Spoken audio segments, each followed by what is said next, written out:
Number two, the power of algorithm. Everybody say the power of algorithm.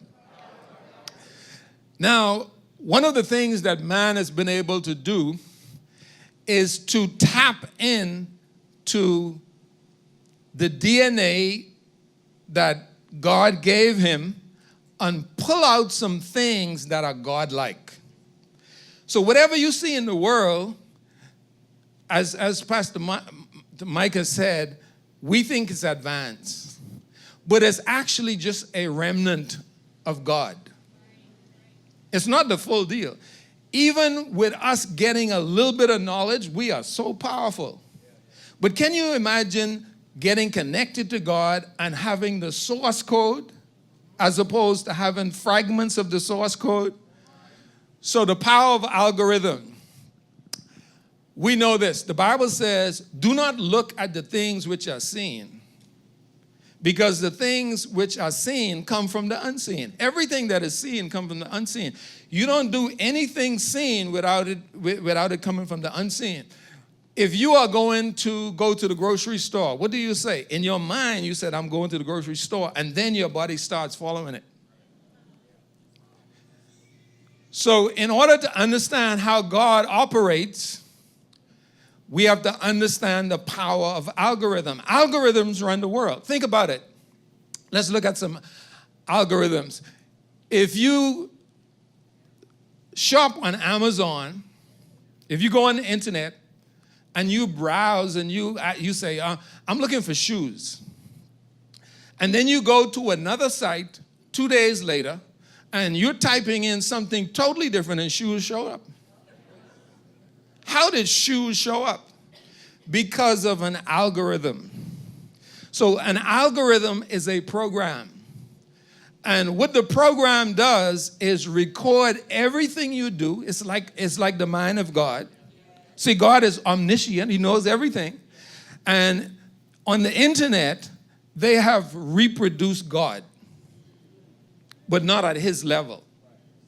So they've reproduced God, so they know everything you do. Like Santa Claus.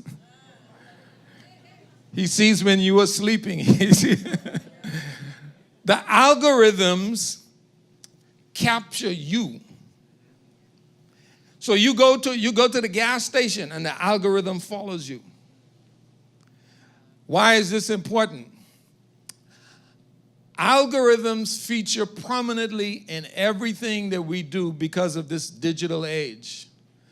You have Facebook algorithms, you have YouTube algorithms. You know, I don't know how many of you experienced this before, but especially during COVID, they had algorithms that they put in place that if you said something negative about COVID-19 vaccines, your YouTube channel would start reducing the exposure you get, and you don't know why.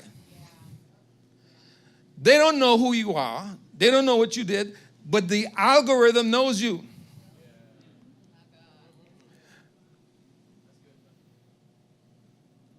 So when we think about man-made algorithms, what do you think about the God algorithm? God has all knowledge. He knows how to solve every problem. And he has a program for everything in your life. So if you get connected to him, if you understand his mind, then it elevates you. Think about it. Uber. Uber is very interesting. You know, when we look at Uber, we think about cars. But Uber is really not a car company. Uber is a software program. Uber is an algorithm. You know, the other day they were talking about forcing, what's the name of the company? Forcing TikTok to sell. And somebody said, they were having a discussion, some business people, they were talking about buying TikTok. And they said, we'll buy TikTok if they include the algorithm. If they don't include the TikTok algorithm, we are not buying it. Why? Because the algorithm is the most important thing of all. And there's an algorithm called a God algorithm. And it knows everything about you. He knows everything about you. And he can elevate you in a second if you connect right. So let's look at how this algorithm affects us. Think about it like this. The devil has not ever created anything. He's taken everything that God created and perverted it. So what he's done is he uses an algorithm against you. So you steal once, and then you don't realize that that entered your system. And so wherever you go, stealing follows you. You know, you watch porn, and then porn starts to show up everywhere you go. So we have to be careful of understanding the algorithm. Think about this. If you use drugs, what happens to you? You know, I was looking at it the other day, and I was saying, you know, after one person gets an overdose, everybody else should figure it out and say, okay, I shouldn't bother with that.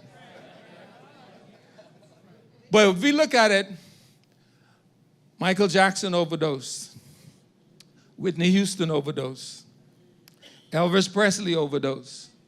Jimi Hendrix overdosed. Amy Winehouse overdosed. Marvin Gaye overdosed. Kurt Cobain overdosed. Janis Joplin overdosed. All of these people saw other people, but they were already consumed by the evil algorithm. And so wherever they went, it just followed them. You know, I own a computer company, and so I'm not a programmer or anything, but I understand the concept of programming. Do you realize that Google has 2 billion lines of code? 2 billion lines of code. And so what happens is, included in the Google algorithm is everything you can think about. That's why we like to Google it. Google is like a massive knowledge base. And so you type in something and it provides the answer. But when you look at what's behind what you see, so we only see what's on the screen, and we say, man, this is a great program, but you don't know what's behind it. And behind it are what are called lines of code.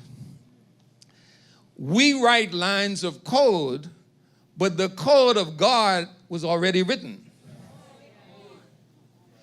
And so man is writing code trying to catch up with God. But what we need to do in the kingdom is we need to access the God code. So these are just some lines of code. And they're equations and algorithms. So what makes a good algorithm? The two most important criteria are that it solves a problem and that it does so efficiently. Most of the time, we want an algorithm to give us an answer that we know is always correct, an outcome favorable to our intention. That's why people create algorithms, because they want to know that, okay, if I put in this particular search, it's going to give me the correct answer. How does that relate to God? Everything about our lives is written in a code, a life code. God is the originator of code and the algorithm of life, and everything in life is programmed. Everything in life is programmed. So this is another example of code. And none of us would ever want to get into code because it's just, I mean, when you are a programmer, that's a special group of people. Because the things that you sit down and do, and you know, to create a program, it's really incredible. It just shows how powerful the mind of God is and the class that we were made in. the reason we want to understand the kingdom is because the kingdom elevates us back to the sovereign class. You see, when you are not in the kingdom, you are operating on the regular animal class. Now, you are residually different. What do I mean by residually different? You see, sin messed you up, but the DNA is still there. So you can do some wonderful things, but you're not 100%. You're not even 50%. You're not even 25%. But your 5% is great. But it doesn't compare to what you can be when you get 100%.